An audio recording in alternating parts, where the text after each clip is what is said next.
راونه درته د توتانو باندې جوړو.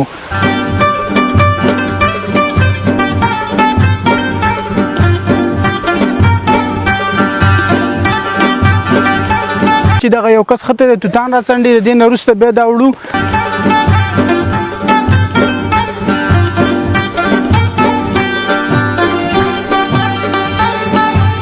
ټول ناستې خوري او ځانګړی خوند یې بیا په دې کې دی چې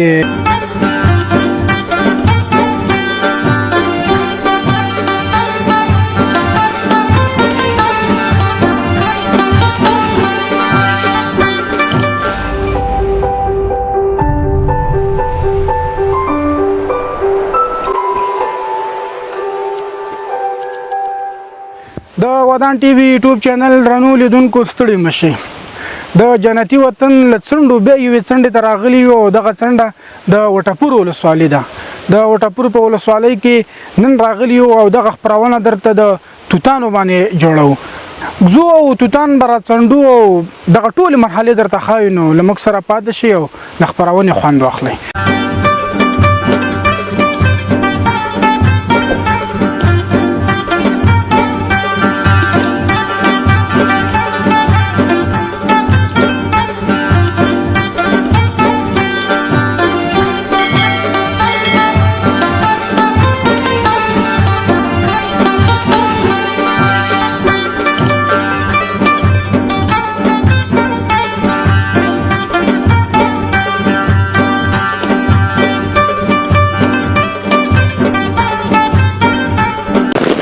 لیدونکو نو دغه د توتان راڅنډو دغه اولنۍ مرحله ده چې دغه یو کس خطه د توتان راڅنډي د دې نه وروسته بیا دا وړو یخوو بیا او نوره مرحله به راسره وروسته ګورئ.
درنو لیدونکو نو توتان مو دغه د راڅنډلو وروسته راوړل یوې چینې ته چې دا چینه ډېره یوه ځانګړې چینه د ډېرې ښې یخې اوبه لري. نو چې توتان به له یخولو وروسته چې بیا کوم ځای ته وړو نو دا درته وروسته وایو. نو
درنو لیدونکو نو دغه ما تاسو له چخرنۍ برخه په د خرنۍ برخه دار چې خوري به بس دغه ملګری ټول ناس خوري او ځانګړی خونه به په دې کې چې دغه شړومبې په بیا خرک سکل کیږي دا چې ول سکل کیږي دا پته موږ تم نشه چې دې سره شړومبې ول سکل کیږي